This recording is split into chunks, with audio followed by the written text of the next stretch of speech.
Badilla, our distinguished ambassador to Ireland, Consul General Iselin Quintana and her staff, John Reid, Consul John Perez, friends, fellow Filipinos, ladies and gentlemen, good afternoon.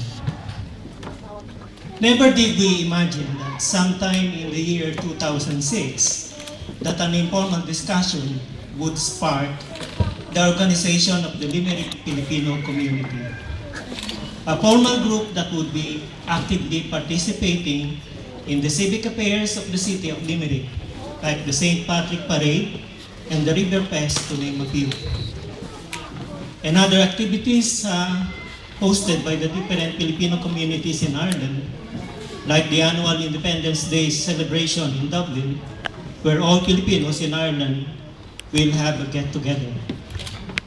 At its infancy, the Limerick Filipino community, through its proponents, yours truly as the interim chairman then, Architect Jing Bagalaksa, Carlito Flores, Albert Pendejito, Jolly Cruz, to name a few of the original 11, had their first meeting of the interim committee of the proposed Limerick Filipino community last 27 September of 2006. Trying to sell the concept of organizing all Filipinos in Limerick and in nearby counties like Clare, Tipperary had met up a lot of resistance and skepticism. The proponents untiringly tried to explain the need for unity, most especially when all of us are away from home, and some of us would miss their families, and when someone would be in some kind of calamity in life of whatever sort. There is always a group that they can count on for support, be it financial support, emotional support, or by just being there at their side in times of distress. Our perseverance had paid off. The Limerick Filipino community was formally organized with the ratification of its constitution and bylaws.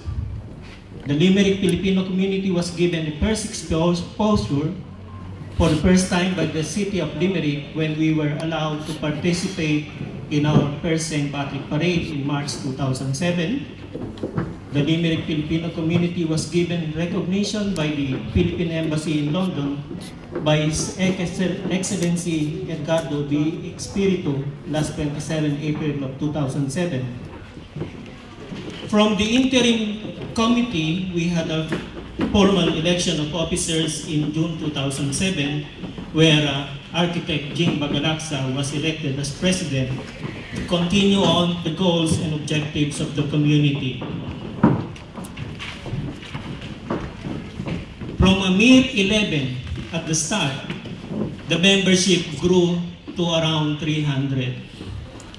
So that's in the span of 3 years, from 11 persons organizing the community, we grew to around 300 plus.